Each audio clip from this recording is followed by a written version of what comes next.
Hi everyone, I welcome you all once again to today's session. So as we all know, today we'll be deep diving into Django REST Framework. We are going to understand and appreciate why we need the Django REST Framework. So then we would be working with it practically. And also before delving into DRF, it's essential to build some foundations to understand the purpose and having a clarity on where everything is coming from. So, and this would allow us or require us to start our review from understanding what API is in itself. Then, after we are able to appreciate what API is, then we also want to understand why it is called REST API. It is after then we can move into DRF comfortably, right? So then you would also be reviewing what serializers are. You would also do the brief recap on models, then view sets, and you would also be looking into router. So what then is API? So API is just basically application programming interface. So and it's a way for two software systems to talk to each other. So essentially, if you have a front-end application or you have a mobile application or other service, so even a third-party apps, so there should be a connection between this front-end application and a back-end. So the intermediary between them is the API. So now let's think of API like you imagine you walk into a restaurant, right?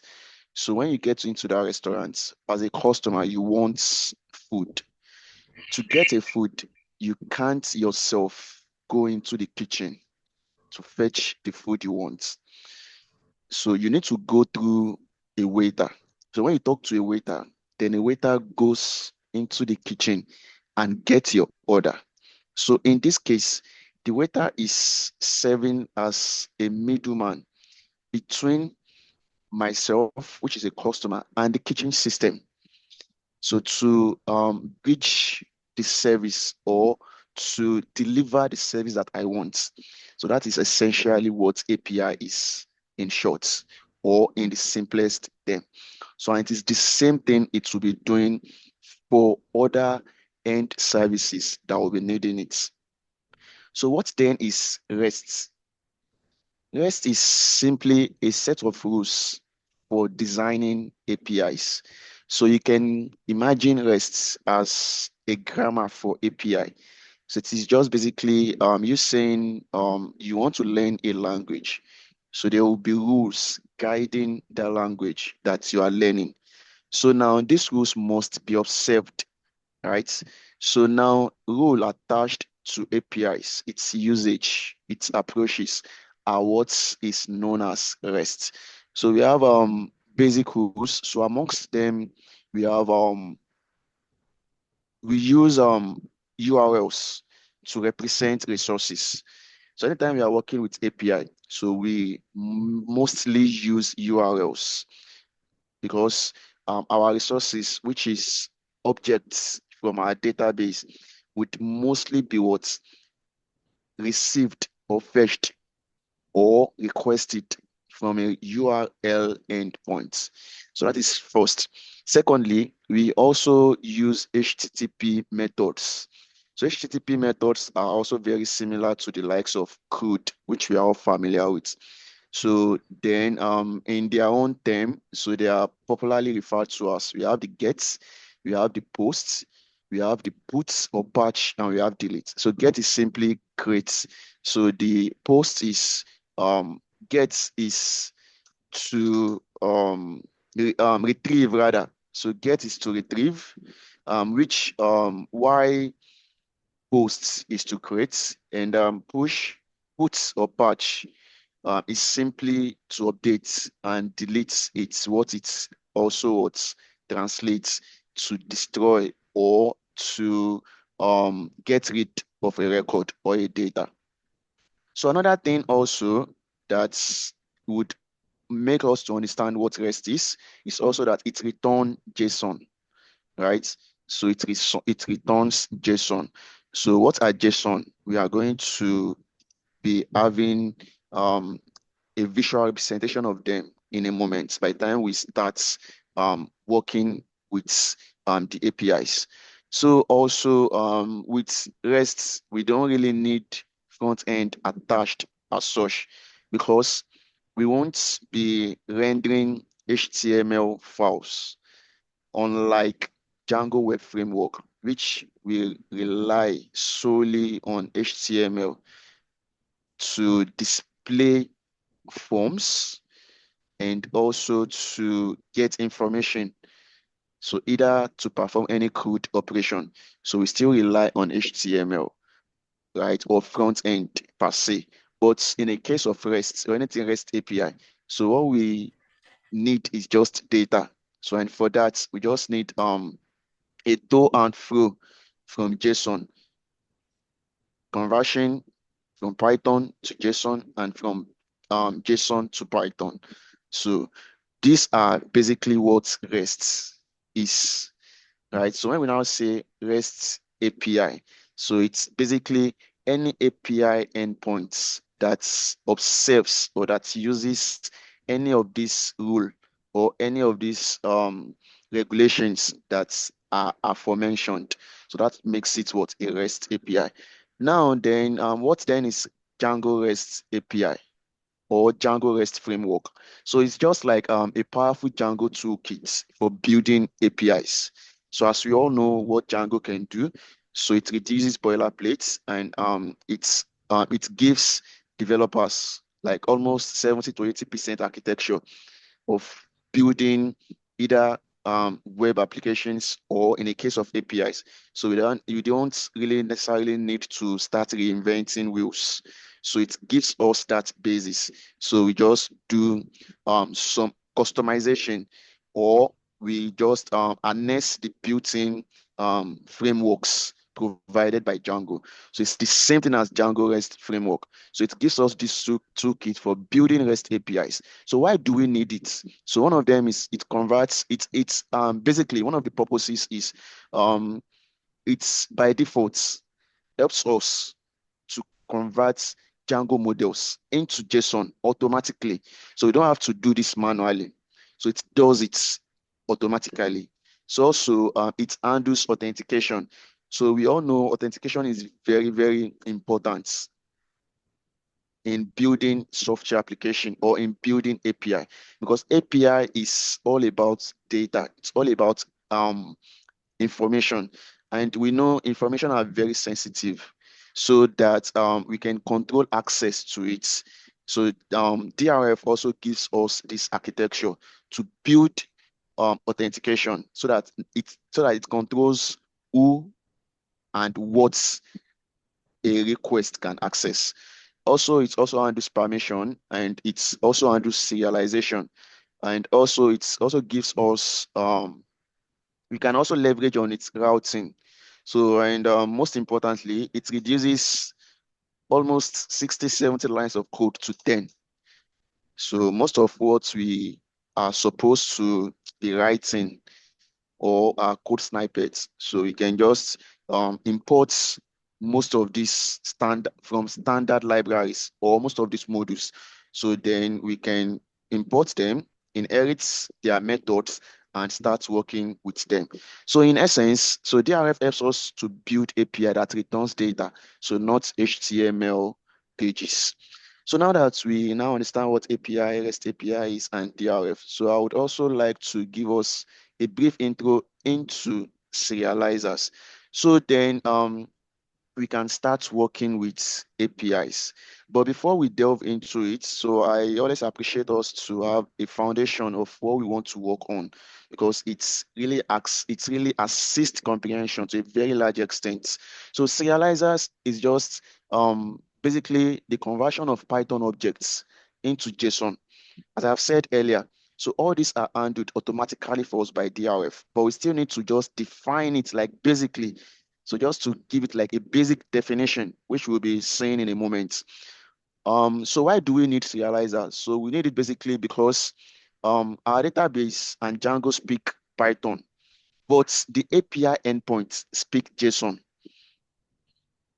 So API endpoint speaks what? JSON. Then there is a need for us, it's just like a language barrier. So there is a need for like a translator. So serializer is like the translator. So it now translates it. Everything we store in our Django database, or in our SQLite, or in our local SQL, all of this only understand either SQL languages or Python languages. Then API endpoint does not understand all of these languages. So it's serializer that will now do this conversion from what it is to JSON that the API endpoints understand. So this conversion is very necessary, and this is why we need serializer. So what serializer do basically is, so when we it does two things, right? So it can serialize and it can deserialize. So for serialization, it can validate it also validates data.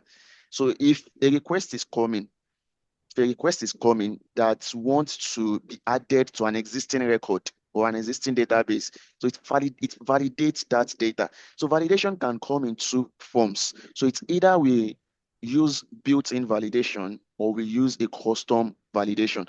So for example, it does most built-in validation for us. So it checks the credibility of a data coming. So and for some that it cannot handle, so it also give room for us to define our custom validation rule, right? So to handle some requests coming into our data entry. And also, so when it's received this interest, it just converts back. If it is coming from an external endpoint. So it converts it to Python and save in database. If it is otherwise, so it fetch the Python objects or the record, converts to JSON and send it to the request. So it could be a front end or a mobile app or any, as the case may be, that is requesting for that data. So you just send it to them. So we have basically two types. So the first one is basic serializer. So this serializer is like it's manually defined fields. So this is where you do like almost 100% of the code. So you write almost 100% of the code. So it depends on the project's requirements. So if it is what you feel you want to handle yourself, so you use basic serializer. But if it is a project that already has features, or that its features or functionalities are already existing in DRF capability, so you want to consider model serializer, which you would be reviewing in today's session. So we'll be doing model serializer. Then the next thing we would also want to review very quickly is to also understand what DRF views are. Views are very important in DRF. So basically in view also, we are all familiar with view. So but to an extent, DRF view is slightly different from what we are familiar with using Django Web Framework, DWF. So it is also essentially where we write our logics, because this is what handles requests and response. So this is where we define how to handle our request and how to handle our response. So this is where we define most of our logics. But to an extent, it also has like three major types. So the first one is API view. So API view is also similar to base serializer. So it is just like it gives you almost 100% control. So you write it as you want. So this is where um you import the API view library or module, right? So that allows you to define dynamically as you want your logic to be. So next to that, we also have generic views. So for generic views is like it gives you some Hi. pre-built classes. Are you asking a question? No, no. So generic view gives you some all of this. I'm trying to give us this foundation because we'll be reviewing them in a moment. So generic view gives us like a pre-built classes. So we know what pre-built classes are. So like classes that we just inherit their functions or their methods from their base classes. So like for example, so we know most of these softwares or these applications. So most of them have some common or basic features. So amongst those basic features are the ability to list data, to create data, to retrieve data, to update data, and to destroy or delete data. So all of these are existing. They are like already they are classes that already has these capabilities. So now we can just harness or leverage on these classes if you want to use generic view, right? So then so it is also very fast. So and it reduces boilerplates. So unlike the API view, and it can handle most crude operations as I've said. Then lastly, we now have the view sets. So this view set is like the two-ball brain. So it gives you almost 90% of code that you need. Everything will be written for you. So and instead of you defining separately what list class should be, what should handle your list, what should handle your update, what should handle your retrieve, and what should handle your delete. So in a single class, you can define all these functionalities in a single class. And with just you are doing all of this in just 3 or 4 lines of code. So DRF also gives us this capability, and this is what the view sets. So it writes almost 90% of code for you. So and it has all the code operations combined in a single class. And also one other important thing or one other fascinating thing about view set is it also handles routing. So it has one other um routing automation that we call router. So with it, once you just register your view inside your URL, so you don't need to manually do your routing, right? So you don't need to go and start defining your routing endpoints. So when you want to list book, so you don't go to URLs and start indicating all of those. Okay, when you click on this, it should route you to this. Nope. So by default, ViewSet also give us this ability. So it does routing generation of URL automatically. So now having um covered all of this, so we can then check them in and work with them to understand how they behave practically.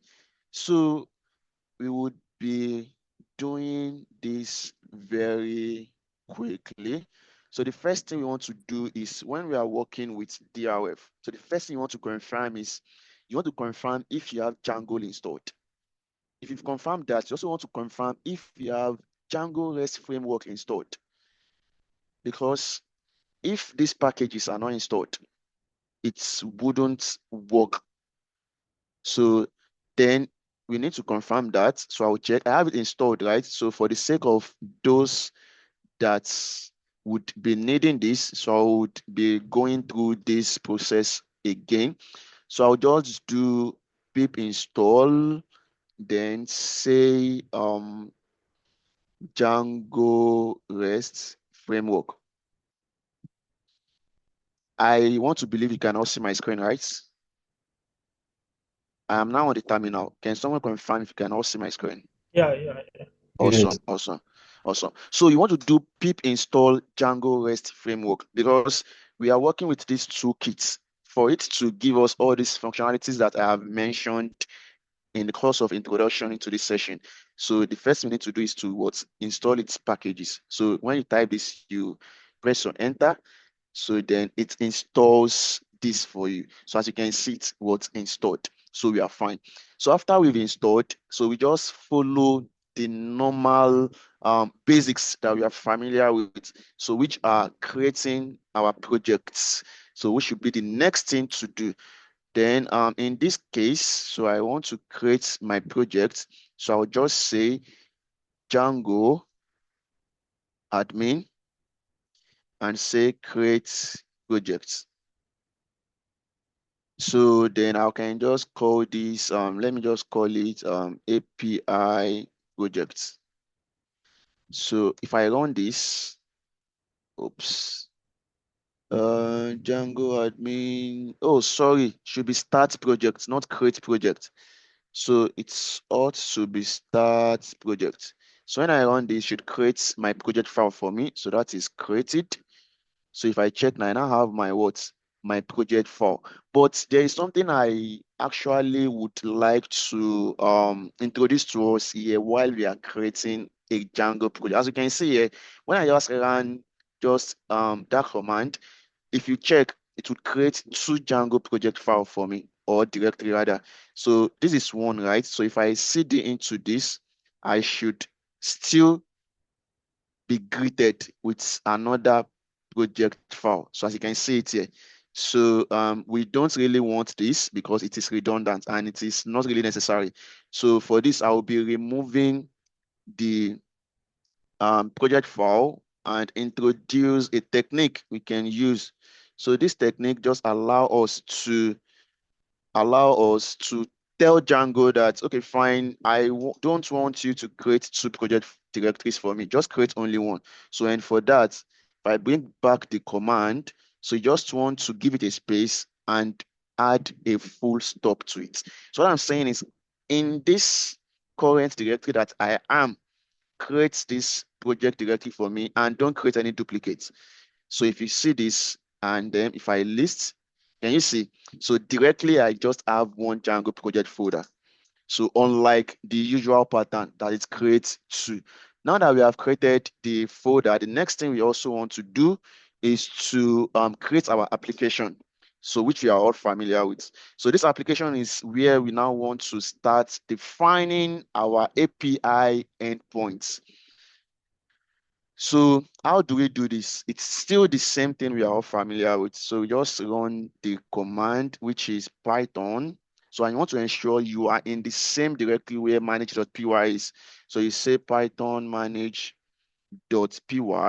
then you want to say start app. Then you want to give this a name. So in this case, I want to call it API. So if I run this, it should create this for me by default. So let me list and confirm. So I now have my app folder. So where I would be defining all my projects, or functionalities and logic. So now for us not to forget or to avoid oversight. So what I like to do is once I create my projects and I create my file, because it is customary to go and register Django REST Framework in your installed apps. So that is the only way Django would know that you are working, or your project is, you are working with APIs or you are working on APIs. So if you don't register it, it wouldn't return the expected output for you.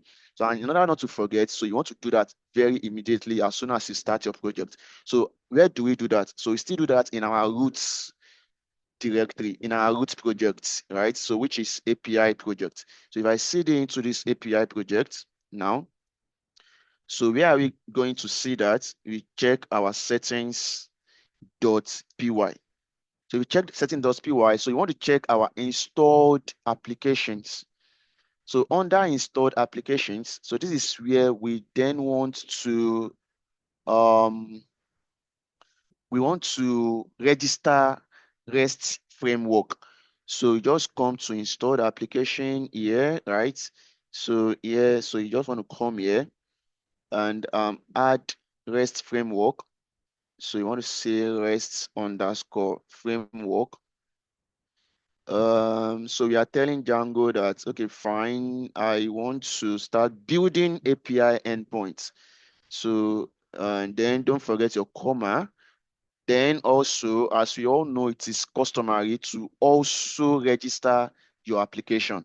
So in this case, our application is what? API. So I want to register my API application also once and for all. So I can just say API, then my comma.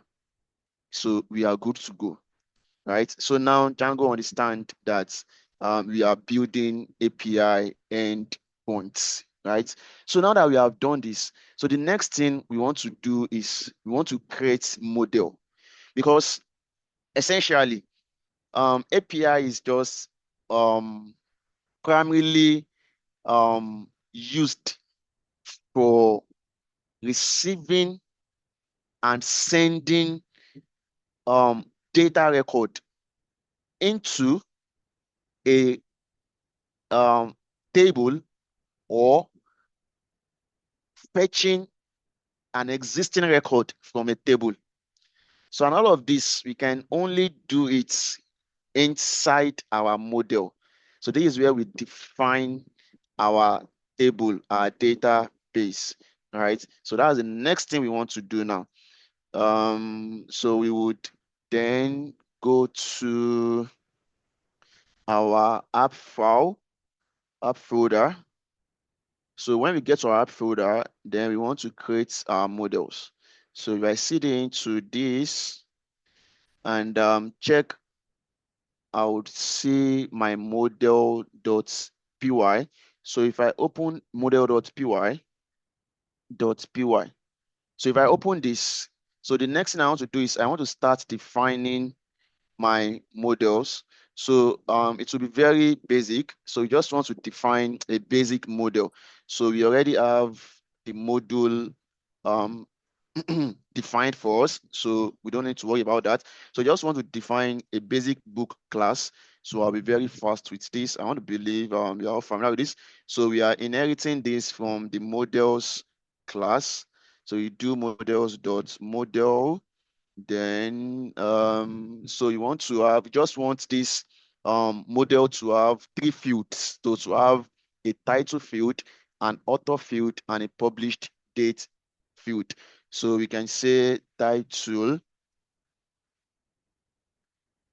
should be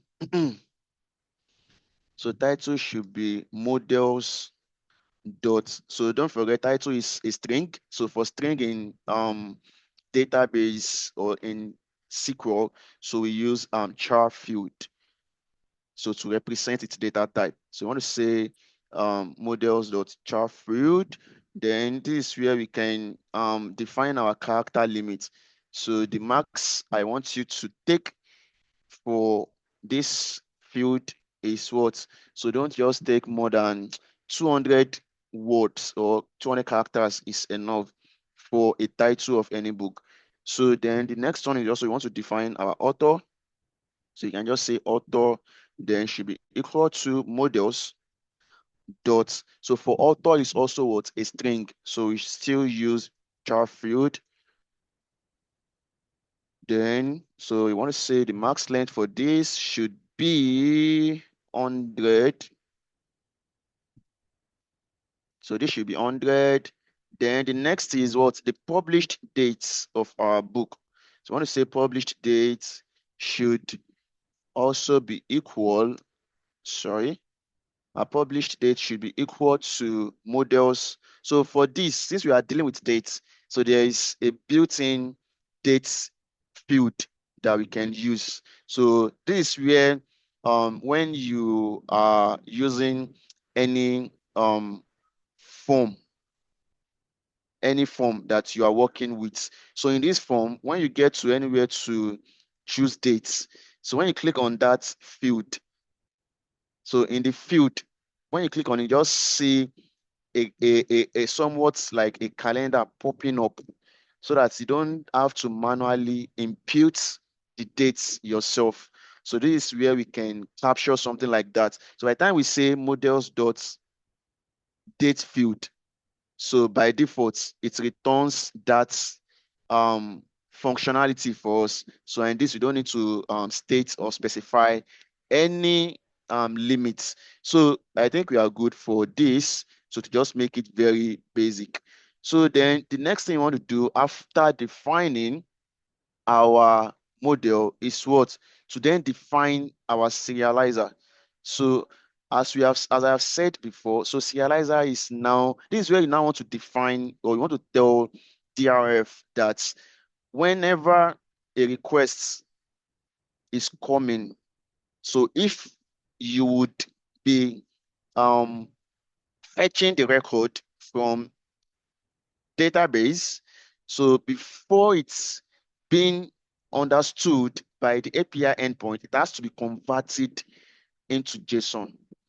And if it's also coming from external, right, it also has to be converted back to Python. So that is what we want to do now, essentially. And that is what serializers would handle for us. So for serializer, so it doesn't come by default, so we have to create it ourselves.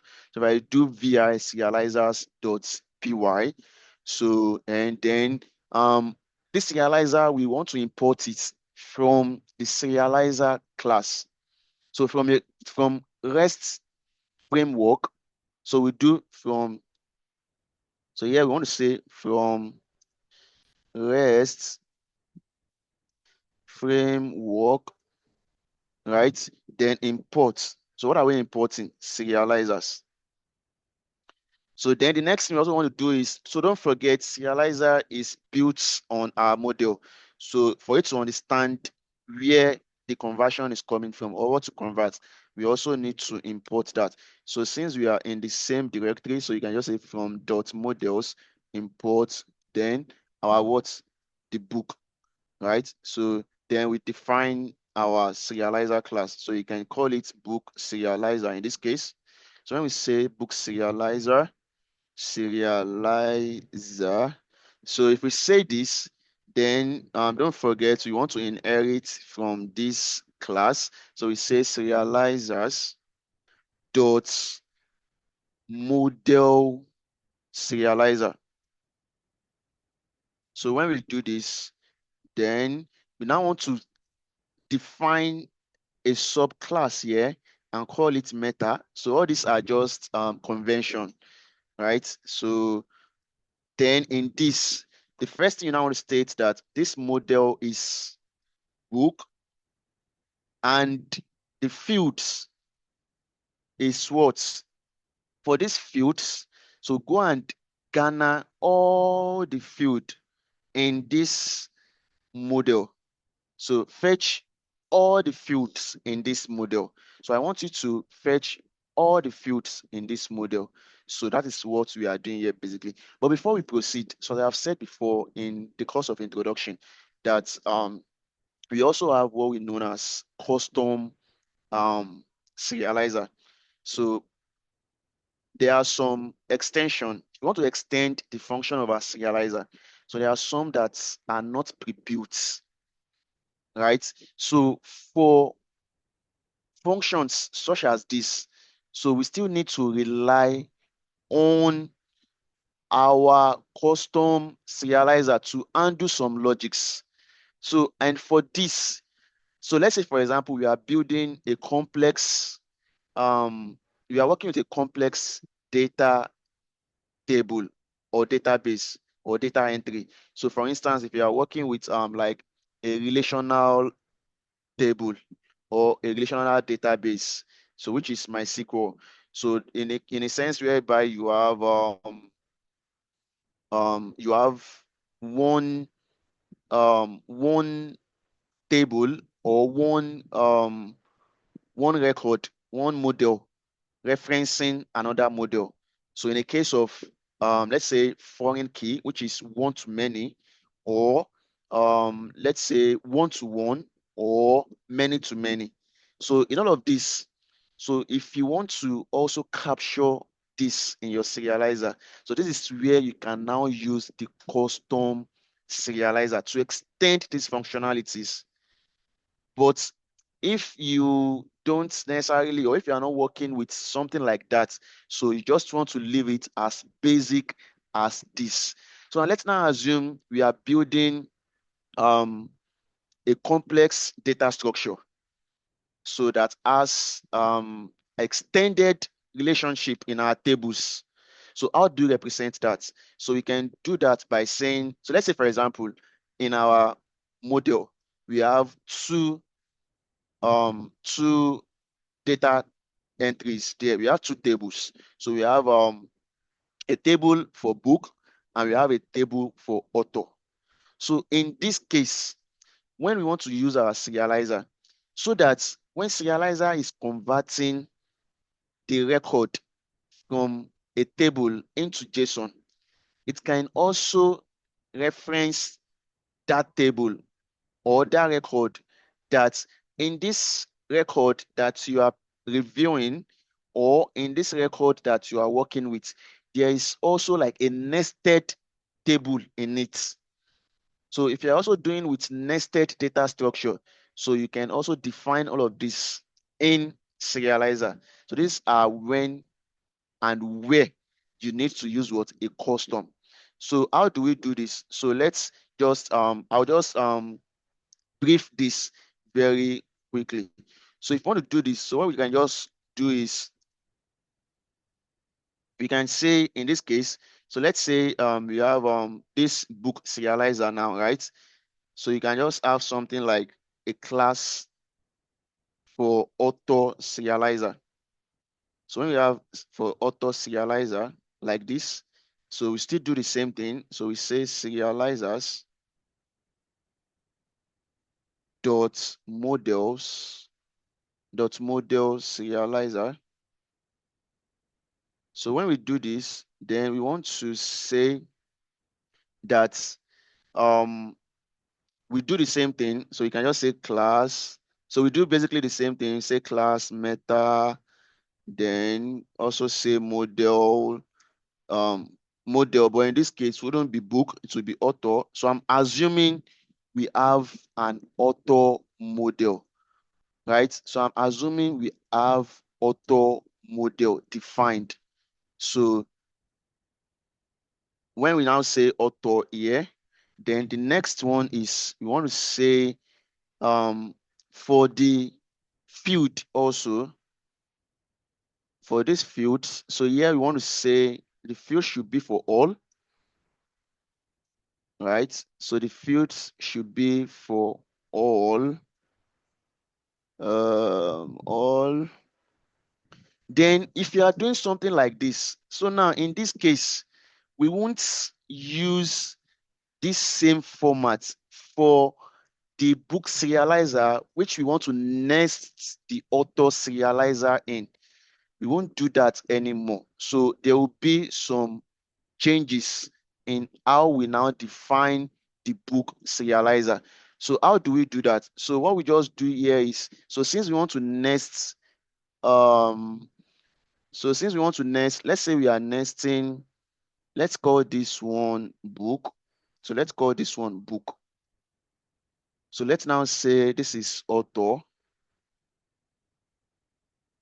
So if we say this is author, so this should be book. So this should be author.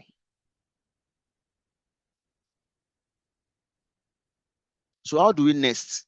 So amongst the customization or how to use the custom option of serializer is nesting. So how do we nest? So we now come under this auto serializers and reference books, something like, so you create a book variable like this.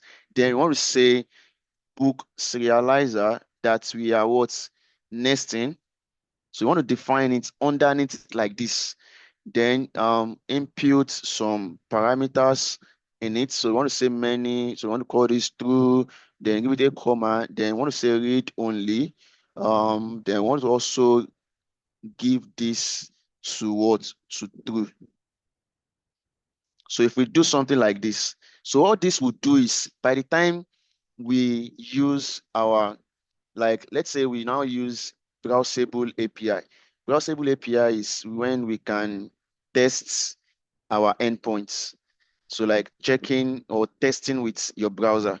So that is browsable API. So by the time we test with this, so it will now return this, anywhere it returns book, right? So inside that book JSON, it would also now reference authors in it. So that is what we are doing here. So in case you are building like a complex data structure, so we need it. So another thing also that might also be necessary for us if you are building a complex data structure is, let's say we now want to build we want to write some custom logic. So custom logic in the sense that, don't forget, one of our book fields was publication dates, if that is correct. So now let's now say for publication dates, we want to capture the record to not accept any entry that would exceed the current time and dates. So when we call anything publication date, we expect it to either be a current date or a past date. A publication date cannot be a future date. So by default, Serializer does not have this functionality for us. So in case we also want to capture this, so we need to define this ourselves. So that is another thing we can do here. So you can just say def, right? So you can call it validate. So once you say this validate, then you now want to use that field name. So in this case, so I believe we call it publication dates. So if I am correct, so let's say we call it publication date as defined in our model. So you now want to say self here.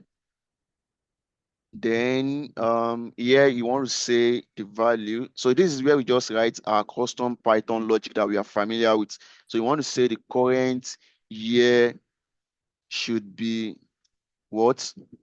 Should be equal to date time dot now, right? So dot now dot year. So then we want to say if value, which means the entry that we'll be receiving, the data we'll be receiving, if value is now greater than current year, if value is greater than current year, so we want you to raise an error. So just raise this error. So raise a serializers dot validation error. All right. So when you raise this error, then you want it to print out this for the user. So you're going to say publication date cannot be in the future or anything. You can call it anything. So this is also another functionality of serializer, right? So I would just recap basically here. So why am I introducing this? So I'm introducing this basically because serializer, as we all know, has some built-in capabilities, and it also has some advanced feature. So these advanced features are what are available in a case whereby the built-in function doesn't encompass most of the things we need it for. So amongst them is, let's say we want to write some validations. So for example, the validation we just wrote for the publication date now, by default, this does not have it in its built-in capability. So we have a model. So in that model, we have a publication date field. So anytime you want to collect data or record for that field, we don't want it to accept any date that is not a present date or a past date. So anything other than that, so we want to raise this error. So we use this custom option to do that. So another thing we can also use serializer for is what? A nested serializer for related objects. So related objects in this case, we defined a table. So a relational table. So let's assume in that relational table, we are now using a foreign key. So in this case, whenever you are fetching a record for book and you've converted it to JSON, so in it, we also want you to reference the author of that book, right? So let's say we have let's say we are fetching or we want to retrieve author record in our table. Then we want to get it together with all the books that this author had written. So that is what we are doing here with this nested related objects.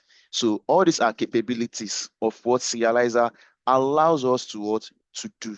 So I just have to delve into this very quickly so that we can also have idea of what Serializer can do. So it is not really limited to the model serializer. So all this we are doing are base serializer, as you can see. So what I was explaining earlier, base serializer, it allows you to write everything yourself.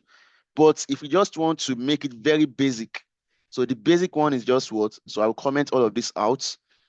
So the basic one, just want it to just handle the crude conversion. So let me comment all this out. So basically, this is fine. So basically, this is very what? Fine and okay. So this is fine for a basic what? Serializer, for a model serializer. And don't forget, so if you are using all this function that I just defined now, so don't forget you'd also be importing the author from your model. So in this case, you just come here and say you add a command, you add a comma here, and also input author. So that is that. Now we can continue with our session outline for today. So the next thing now is, now that we have now defined our serializers, so the next thing I want to do is I want to go and create the URL in my global projects. I want to go and create the URL before I start to create, or before I create my views. So I want to, so that I don't forget. So I want to create my URL in the projects, um, in the projects, in the global projects. So here we can just go to where that is, because all these are very easy to forget. So we come to API, then we come to projects. So here we want to come to our URLs. So we say viurls.py. So I believe we all know what all these are doing essentially. So then we come here and add our application URL. So this is the only time it can be available on the internet. Otherwise, if you want to access it on the internet, it would be throwing error, or it would be returning error 404, right? So, and to avoid that, so let's do it very quickly. So you want to, because we'll be using this include method, so we need to import it. Then we can come here and say parts. Then in this part, so I want to call it API. So when you go to API, so then I want to say include, then in brackets, I want to say our app is API.urls. So we want to close that, and we want to close the brackets. We want to give it a comma. So we are done with that basically. So now, since we have captured this, the next thing we want to do is we want to now define our views. So these views, so as I've said before, there are three approaches to defining view. So I will take my time to explain this very well, all right, so that you can know when to use which. So let's go back to our application folder so I can demonstrate this. If you now go to our API, then we have our view, right? So in this view, if you check in this view, we can define it using three methods. So that I've said before. So the first one is we have the API view, so which allows you to define everything from the scratch. So it allows you to define everything from the scratch. So this is in this one. So don't forget, DRF give us like an architecture to handle CRUD operation. So don't forget, view is where HTTP response and requests is being handled. So this is where we define the logic. So by default, we have some built-in function, which we can just use in a single class to define all of these operations for us in few lines of code. Also, we now have some other options to define it extensively. So this extensive definition, depending on the requirements of what we are working on. So in some cases, you might want to use the API view. So API view is so, and you should be mindful whenever you are using API view. So you need to import from the API view library. So you do from REST framework dot, you are importing from its own views, then import API view. So when you import from that API view, so then the next thing is you want to import your book, you want to import your serializer. You now start defining all the code logic. So you define list yourself. How list will be handled, you define it yourself. How post should be handled, you define it yourself. How delete should be handled, you define it yourself. How put or patch should be handled, you define all this manually. So that is you using API view. So it is the manual approach to it. Now, next to that is we now have the generic view. So for generic view, like it gives you pre-built classes like list, create, retrieve, update. So you just import them. So when you import them, so let me do this for us so that we can understand how it works. So if we say, where's our views? So in these views now, so then it's also important to mention when you use either API view and generic view, you handle your routing yourself. You define your routing also manually. So now imagine you have multiple endpoints to handle.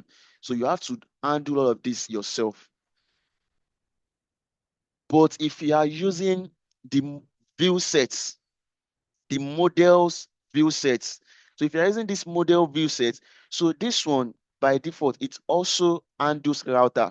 So all you just need is just to register your view inside the URLs. So by default, it handles every API endpoint routing for you. So we are going to see all of those in a moment. So now let's start with generic view. So if we now come into our views, so I want to enter inside views.py. So if I come here now, so now let's now say we are working with generic view. So don't forget, the first thing I say is you want to first come to REST framework, right? So when you come to REST framework dot generics, so this is where we are coming to get it, dot generics. Then you want to import. Now, all the options we have, don't forget the CRUD operation, we have list. So you can say here, so here you have two options. So you can either say list API view, then create API view, then retrieve API view, then update API view, then destroy API view. If you want to capture all the code, or you can just say here list create. So like merging list and create together in a single class. So in this case, you can say list create API view. Then also you want to define another class to merge anything like fetching data, like retrieving. So you want to say retrieve, then update, retrieve, update, and destroy. Destroy is delete, and destroy API view. So now we have imported all the methods we need, but we are not importing them separately. So we just want to have a single class to handle anything list and view, anything list and create for us. So that is gets and posts. And also we want to have another class that would handle anything like um, retrieve, right? Updates and delete for us. So now the next thing we also want to do is we now want to import our what? Our models. So it's also important to import your models here. So here you want to import. So our model is what? Book. Don't forget, we define that. So the next thing also is what? To import serializer. So, oh, sorry. Yeah, from models. Then you want to import. Oh, no, no, no, not from models. So it's our serializer, right? So we define a serializer. We have a serializer file. So here we have our serializer logic defined. We want to say from serializers, import. So and we call that book serializer, if I can still recall. Yeah, book serializer. So we call that book serializer. So then after this, you now want to start defining this function separately. So you have to now write your class. So you want to say book list. So you can call it anything. So you state where you are inheriting it from. So in this case, list creates API view. So then, so you just do normal thing that we are used to. So you now state the query. So you say query set. So the query set here is, this is, okay. Let me write it, then I would explain. So query set book dot object. So you say book dot object dot all.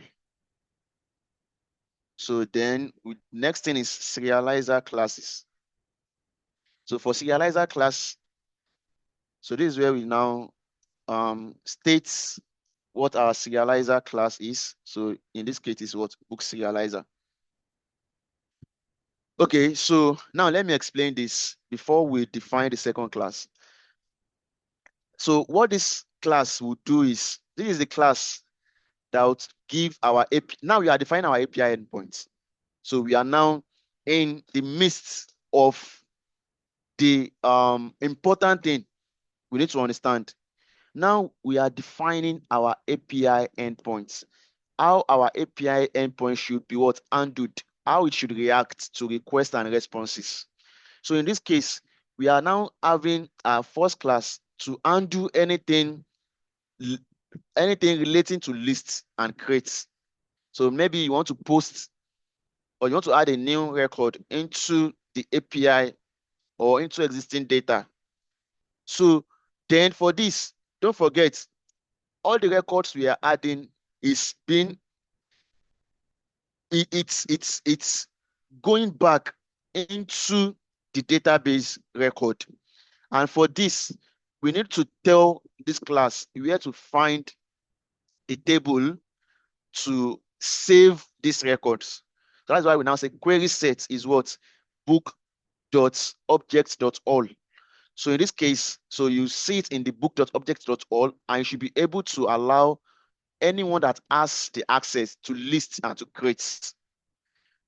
Also, since what we want to return is a JSON, and we have defined what will do our conversion of that JSON file in our serializers.py.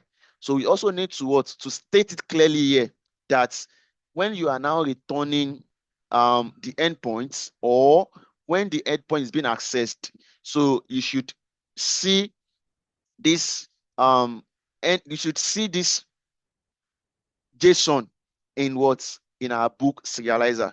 So that is what we just do here essentially. So the next thing now is just to define the next class. So the next class will be, let's call this book. Let's say we just want to use this one to get our book detail. So we can say, so in this case, so we say retrieve, right? Then update, then destroy API view. So I want to say retrieve, destroy API what? API view. So what this would do is, so just basically repeat the same thing that we have said here. So let me just copy and paste it. Escape. So let me just copy, as this will just be doing basically the same thing. Um, Let me copy and paste it here.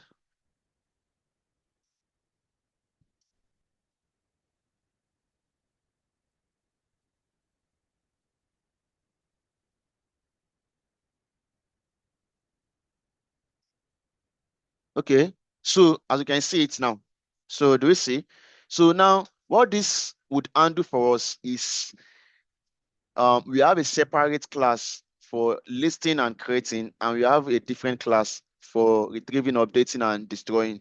So when we test this, we would see two different endpoints. So the first endpoint would be to just list and create, and the second endpoint would be to what? To update, to destroy, and the likes. So that is what generic view does. That is what generic view does. And as I have said before, if you are using generic view, the next thing you also want to do is you want to handle your routing yourself.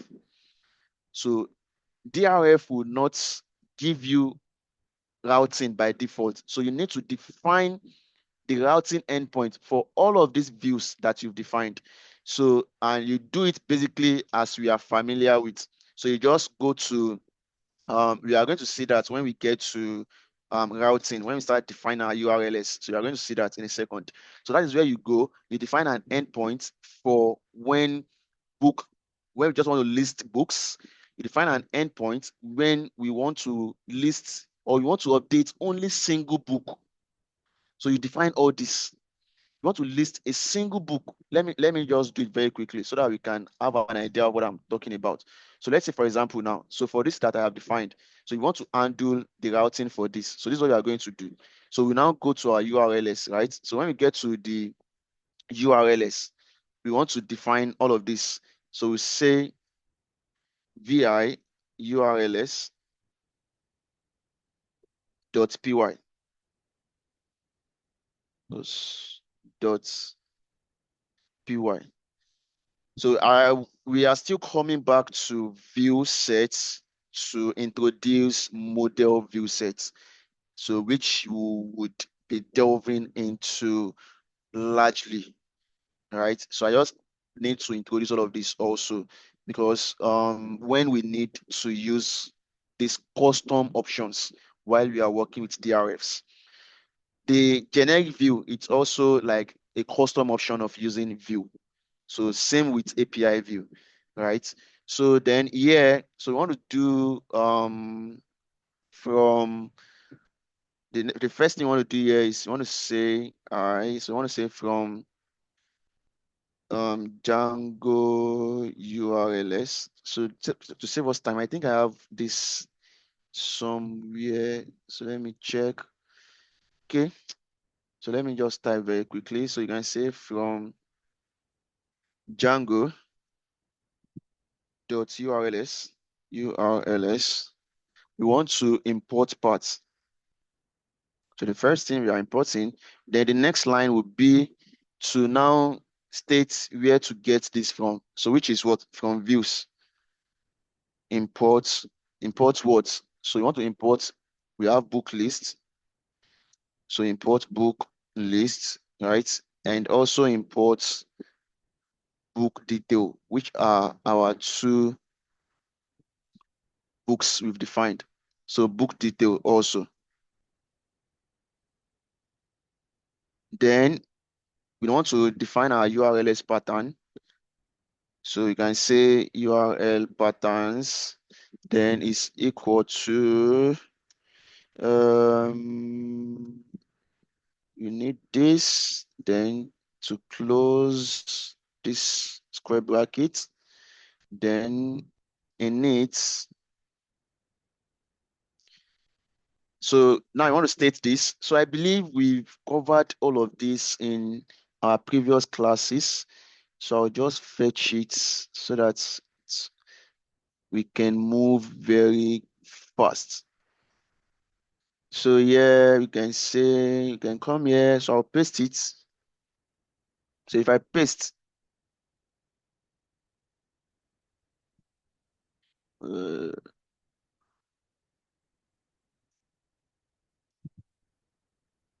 okay,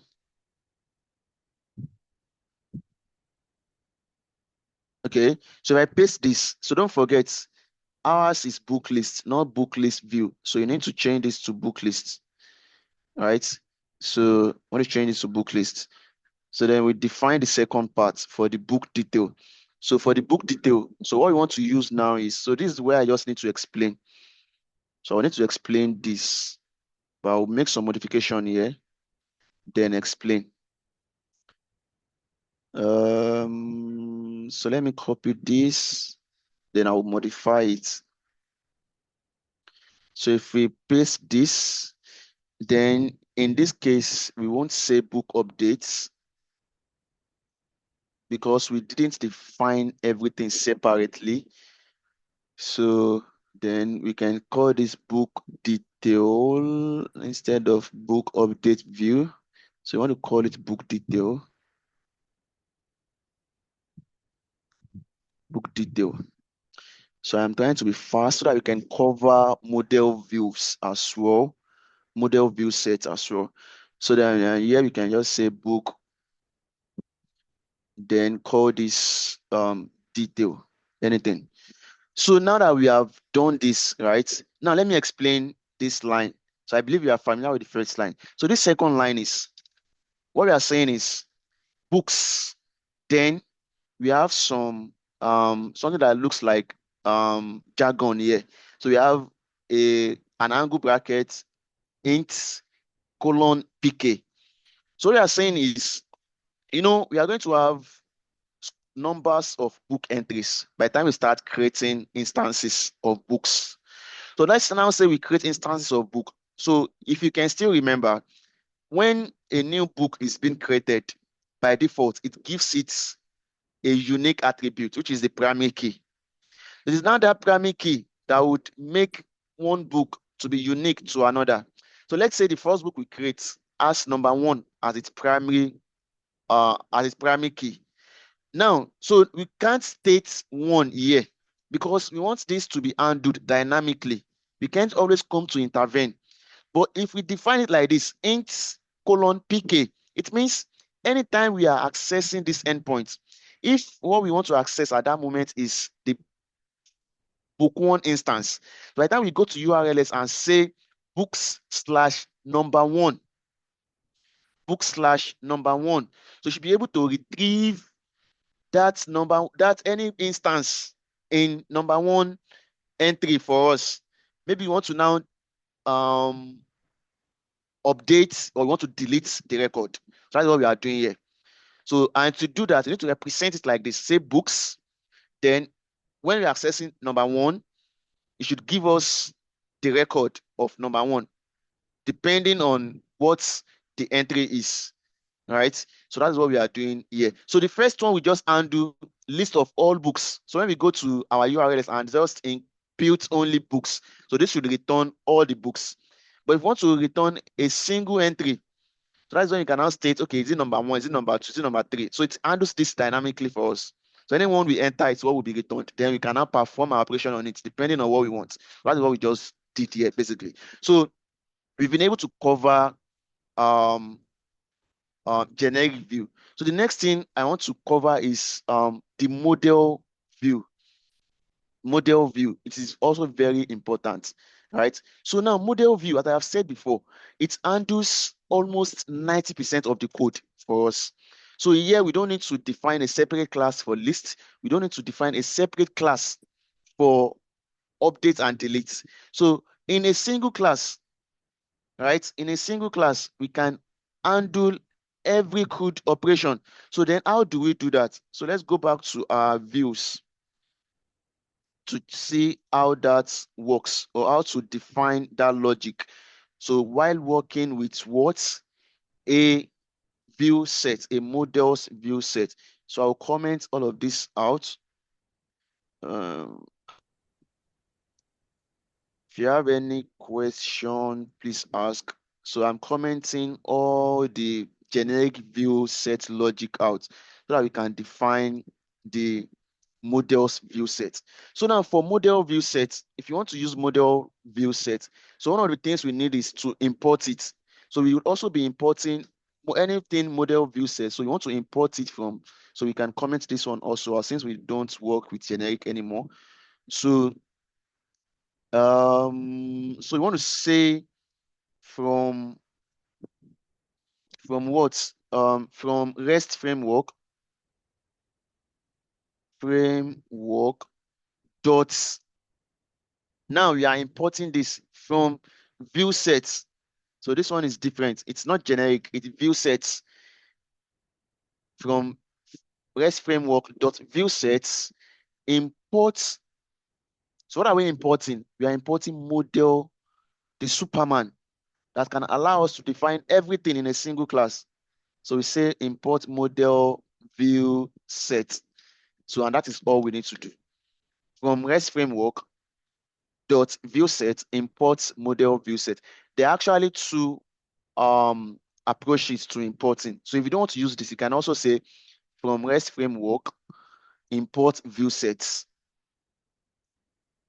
Then if you want to inherit from that class, you now need to start saying view sets dot model view sets. But in this case, we can just inherit directly and just use model view set when we define our class. So now let's define the class. So you can just say class.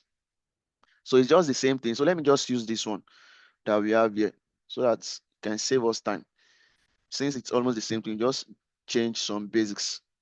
Let me comment this out so that I don't forget and shouldn't cause trouble.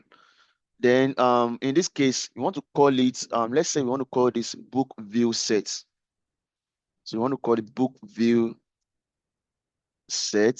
So I'm just trying to give it a descriptive name. So I don't forget, we are not using generic again. So we need to change this also to model.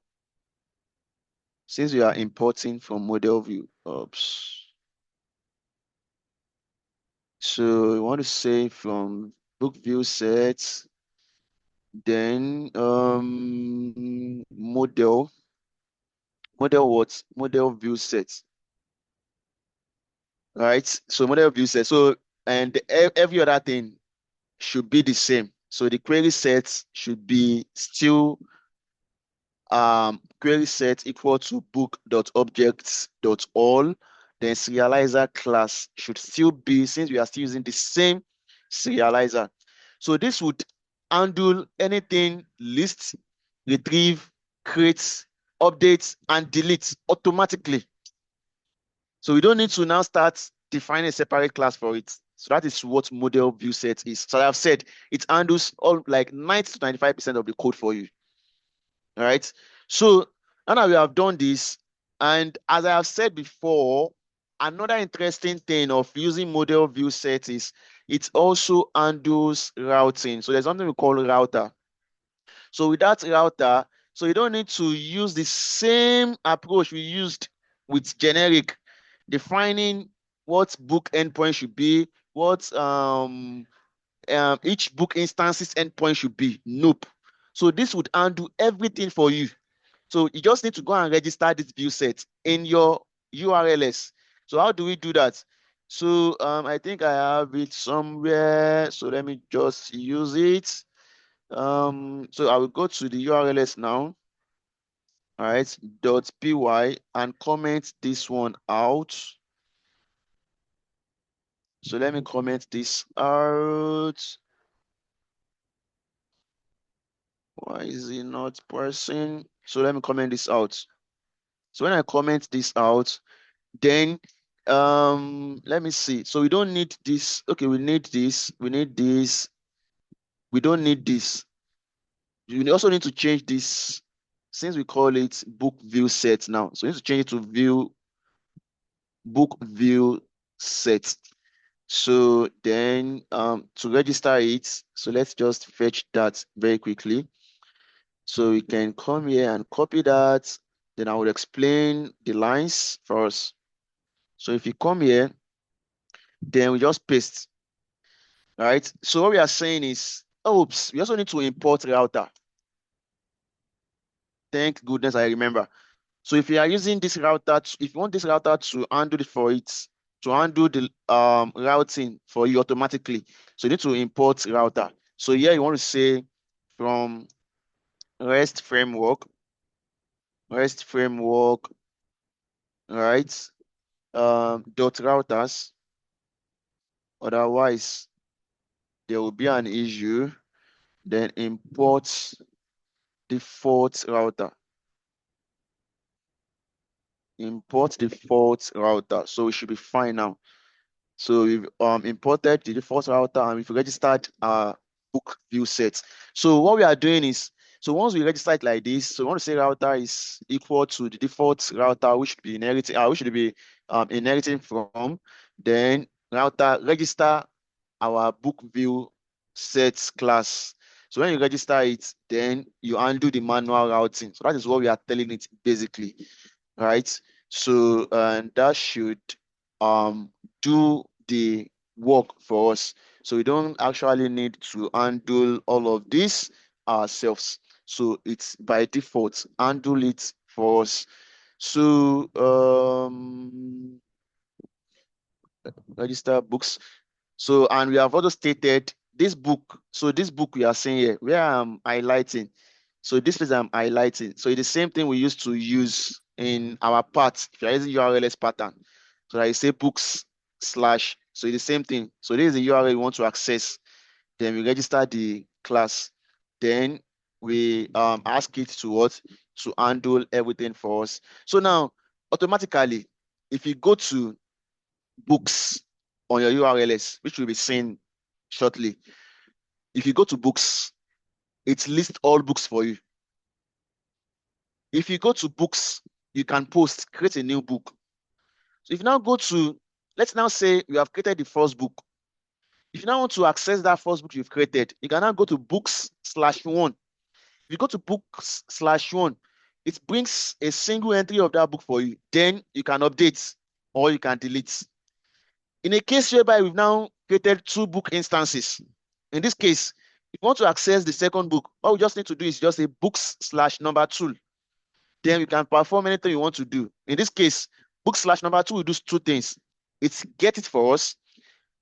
We can perform put or patch, or we can delete.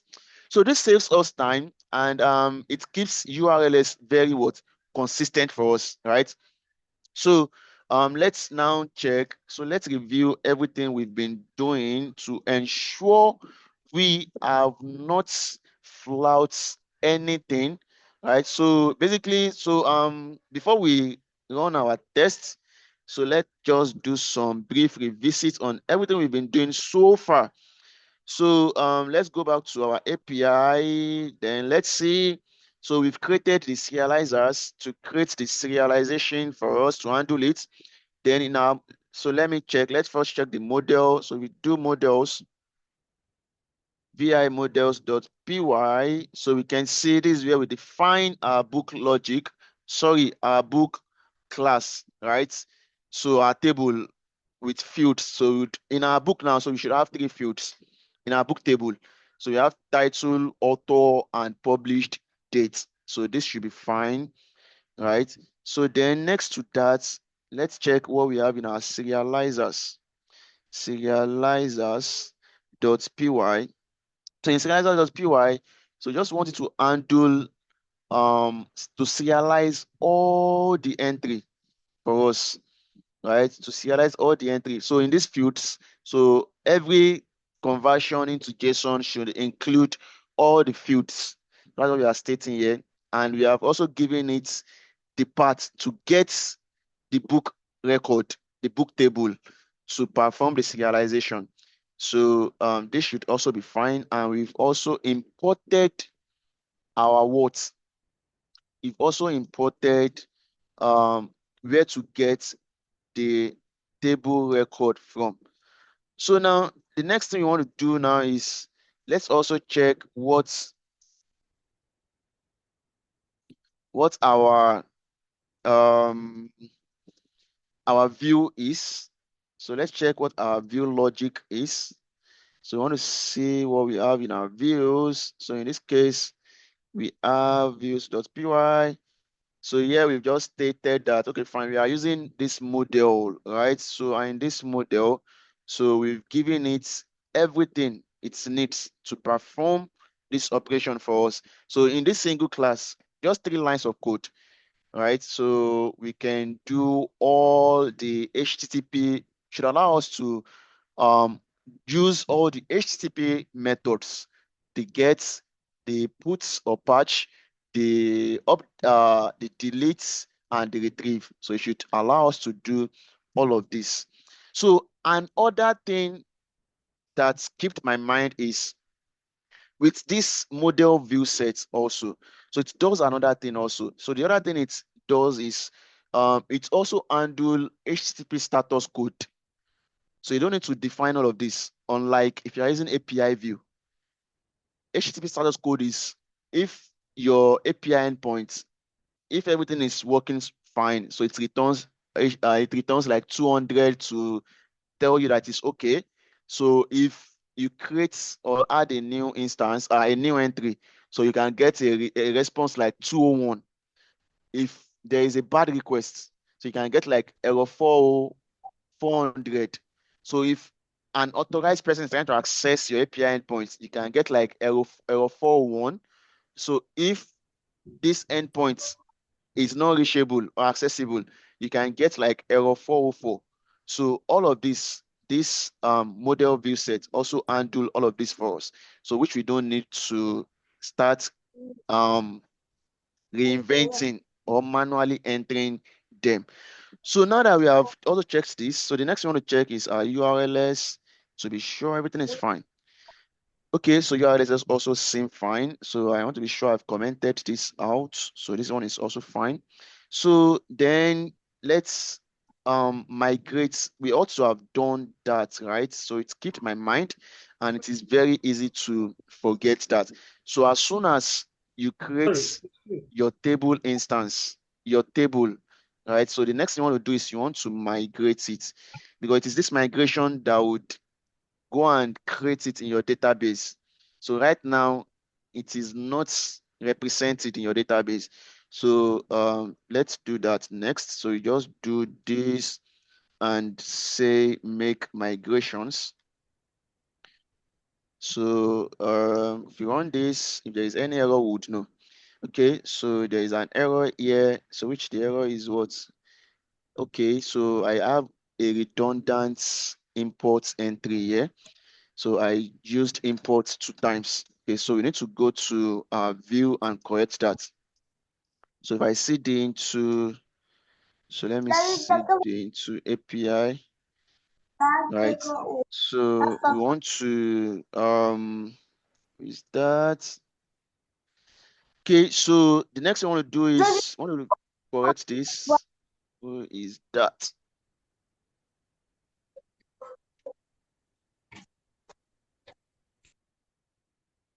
Okay, so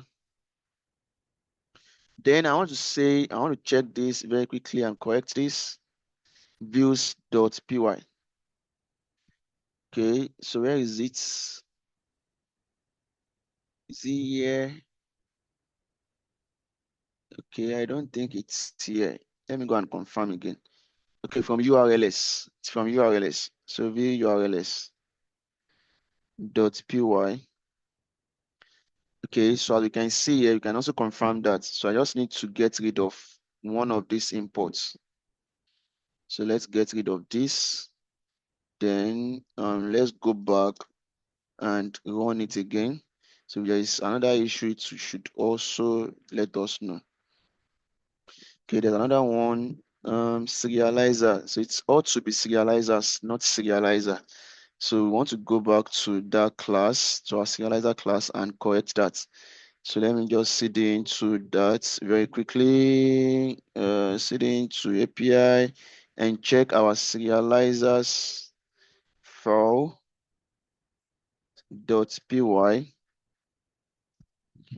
Then confirm what we used. If it is truly serializer or serializers, then we make adjust to it. Okay, so it's serializer. It ought to be serializers, right? So let me add an S. Want to add an S. I add an S. Okay, so let me confirm other things. Book serializer, then this, then model is book, then field is all. Model serializer, then it should import from serializers. Okay, so let's check again. Let me see what the next thing should be. So we want to run this again and see.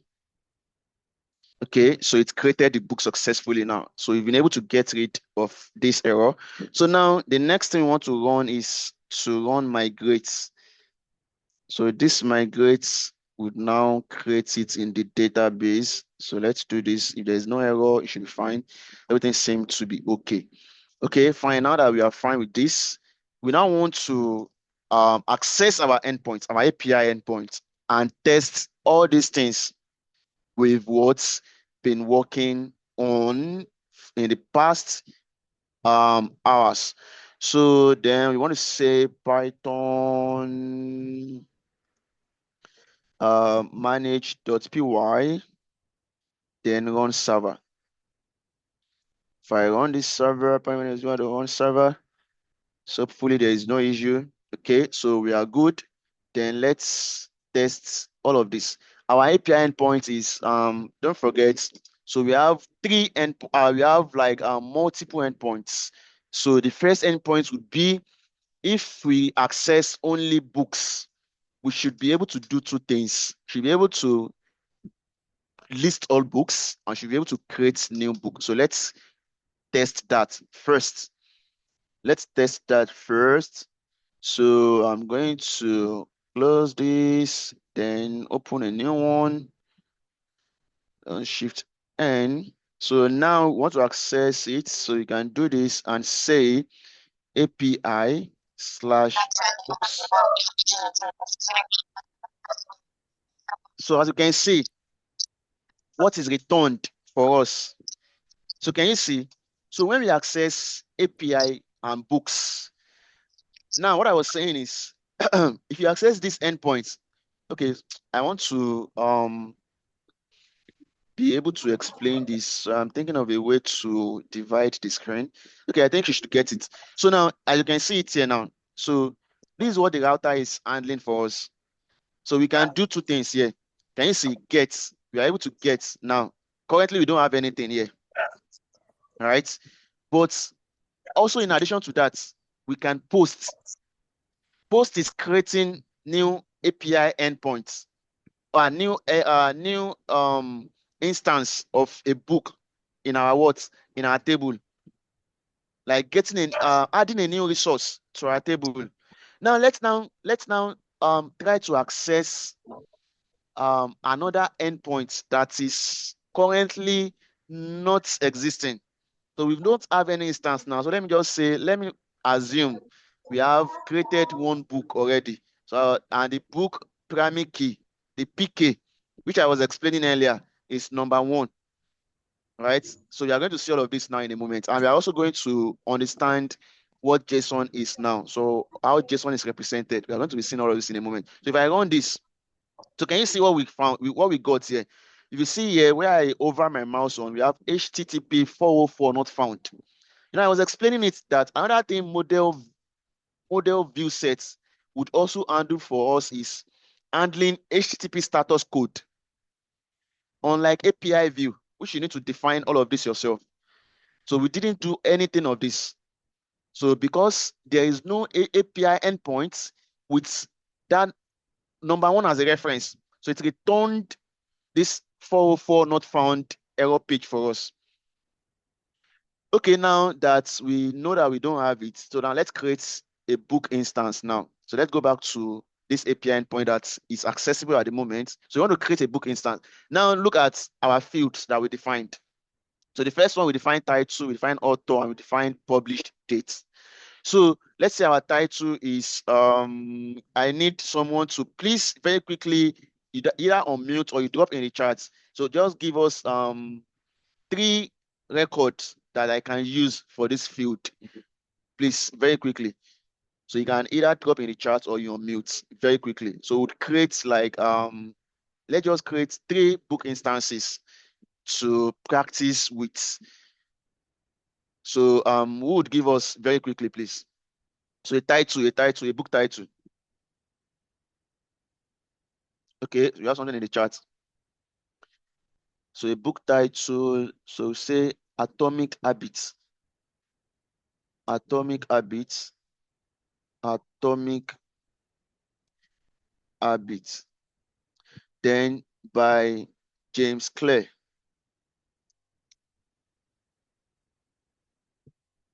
Then now look at what I was saying. You see, in our field, when we defined the data type, we used date field. And by default, DRF is giving us this option. Can you see? So if I just click here, just allows me to what? To pick any dates. Can you see it now? I can pick any date I want. So without any issue. So let's now say this book was published on the 6th of November 2025, for example. Then can you see now? I can click on post. So now look at this HTTP status code that I was explaining before. It returned 201. 201 means we have created an instance, a book instance successfully. And can we see it here? So ID, this is the ID I was talking about. So ID is one, the title is atomic habit, blah, blah, blah, blah, blah. Right? So now before I start to explain this JSON, so let me just create two more book instances very quickly. I want to create two more book instances very quickly. So I think we have two more in the chart. So let me see. The next one we have $1,000. This person will like money. $1,000 and an idea.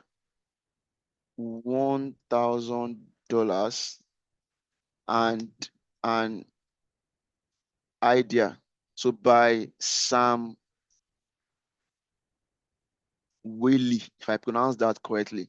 So you can choose any date. So this date, if you check, you will see that you can go as far back as we want. So you can choose previous years. So can you see? So you can choose. So now, I was explaining something in custom while you are defining your serializer. So because we didn't put a custom to handle um, any book entry, any book published dates that is beyond a present time to throw that validation error. So you can even choose here that a book was published in 2026 and there will not be an issue. So can we see? We didn't undo that, but it's something we can do if you are using custom serializer, so as I have shown us. So let's try and make this practical. So let's go to 2020. Okay, let's say 2021, June, and let's say something like this. Okay, so let's post this one also. So we've created another one. So now we also have another one. There was a country. There was a country. So there was a country by, I think I should know this author, Chinua Achebe. So let's say this book was published in 1989. So let's go and find 1989. Can go as far back as 1989.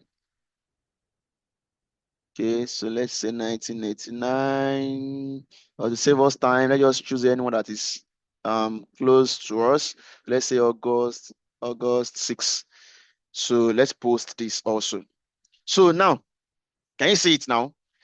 So we now have these entries, right? So let's try and fetch everything. So this is what JSON is. JSON is like a dictionary that has key and its value, key value pair. So the serializer we defined is what is converting this from Python language to JSON, because API endpoint does not understand Python language, as I have said before. So all this we have handled them while we are creating this API endpoints. And we have created three instances of book. So the first instance is this one, this is the second, and this is the third. So as you can see now that by default, we now have programming keys which are unique to each book. So now let's now say another thing we should also be able to do in our API endpoint is you want to make changes to second book instance 2. Okay, fine. The published date is supposed to be, the book was published in 1986, for instance, but we entered 2001. Now I want to change this. So what do we do? So another thing we do is we now come to our URLs. So as I've said before, Another thing DRF would do for us is accessing rest. When you say rest, what I was explaining earlier, amongst um while or what rest is, right? So the rule is here. I see the rule here. So if you're accessing resources, you need to access it via URL. So now here we want to say to, right? So let's say to should return. Can you see? When I say to, it returned only the second book instance with number 2. Then if you now see here, we now have new HTTP methods here that we didn't have before. Now we have deletes. Then we also have, let me scroll down. If you see here, it has been replaced with puts. What we had before was post, because now these endpoints, now these are what are called API endpoints, right? So when you give someone this URL to access these records, these endpoints, so these are what you are giving them. These are what you are giving them access to. So now I have options here to either delete or to update. So now I want to update. What I just need to do is just to come here. Maybe I want to change the date. So I can just change the date to anything. So let me change it to February, and let me also change the year. Let me change the year to 2015. So let me say 2015. So let me say February. So I'm fine with the date, right? So can you see? So you just select Put. So when you select Put, if you now check the entry here, you now have 16th of February 2015. So if you get all the book again, that should be what updated. So to get all the book again, we now need to come here and go back to books. So if you now check the entry we modified now of our number 2 book entry, can you see we have 16 to 2015 here. So let's now say, okay, I want to delete this um third book instance. So I'll just come here. So anything I want to work on now is for third book instance. Book number 3, I'll come here, then use the delete option. So once I say delete, so let me go to my list of books again and see if we can still find it here. So can you see we now have 2 instances now? So we are able to use these HTTP methods, right? Depending on the endpoint we are accessing. So the next thing we are supposed to cover, but which would be leaving for our next session, is authentication and permission. If you are all, if you have noticed, you would see that I just come to a browser, enter the URL, API endpoint, and I'm able to what? To modify or to manipulate data. So this is exposing your data to what? To being to manipulation, or you are building a weak program. So that what you want to do is you want to control access into your API endpoints. So now amongst what you can do is the first one is authentication. For authentication, there are 3 types of authentication. So the first one is if someone is accessing this endpoint, I want the person to be authenticated. And how does the person authenticate? It could either be a session authentication, it could be a token authentication, or it could be a JWT authentication. Session authentication is simply like you sign in in a browser. So when you sign in a browser, and if you are now accessing the API endpoint in the same browser, since you have already authenticated, it catches your login credential and still access you and still gives you access into the API endpoint. That is session authentication. So how do we set that? We are going to cover it in our next session. Or is it token authentication? For token authentication, this can be achieved, right? If you can't just access the endpoint. You cannot access the endpoint by generating a token. So this token will be generated. Anytime you want to sign in, you sign in using this token. And this can be done using your terminal. So this is where I would also introduce how to also interact with our API endpoints on the terminal by using the curl, CURL.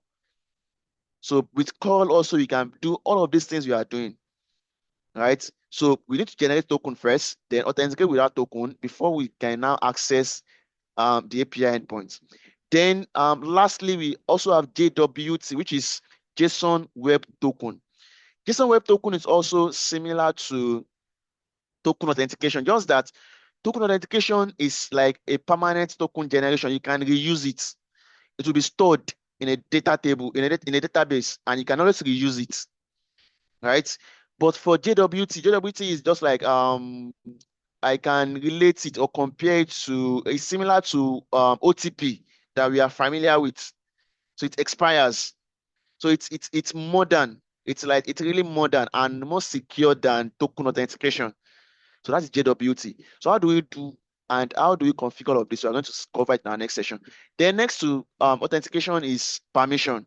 So now permission is, now that we know who you are, what are you allowed to do? As you can see, by default, if you don't specify anything, DRF will just use allow any by default for you.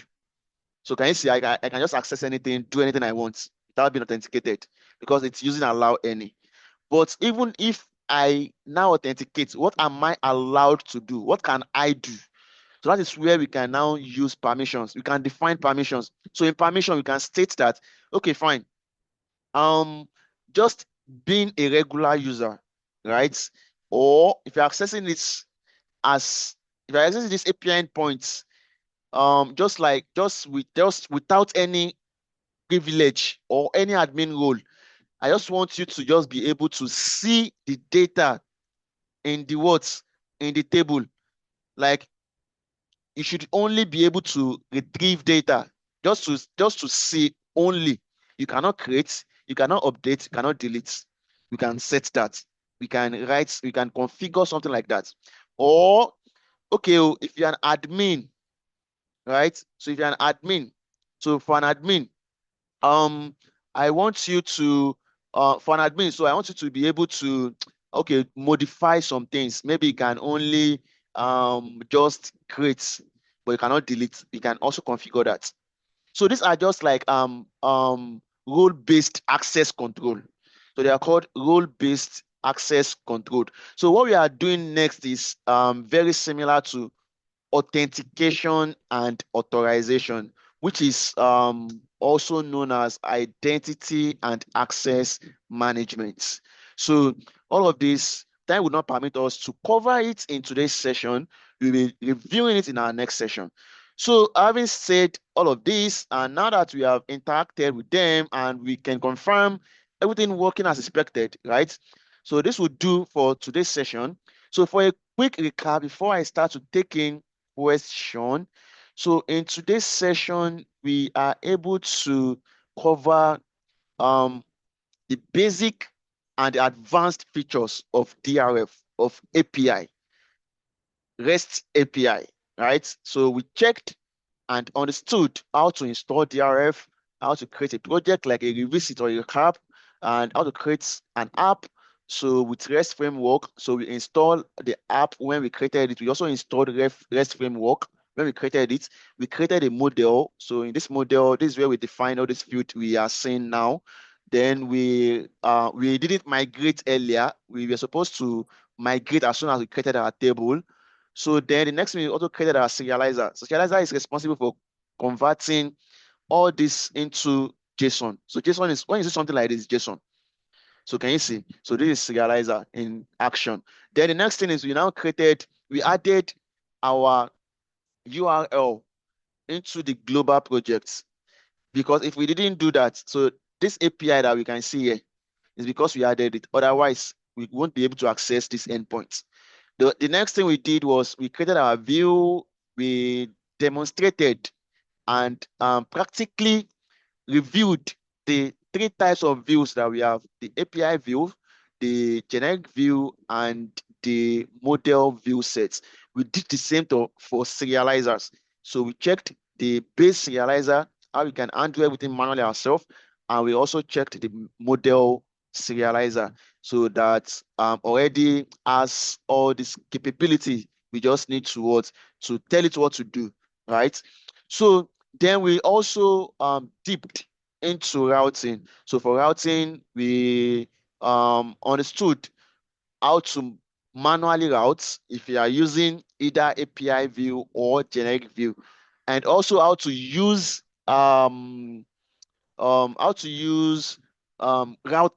if you are using model view sets. So we checked all of this. So this would call today's session a wrap. So the next thing is questions. So you can start trooping in questions if there is a need for more clarification on everything we have covered. So while we are taking question in the background, so I would be stopping the recording. Then we can start taking questions as far as we can go. So questions, guys, it's time for questions. So stop recording.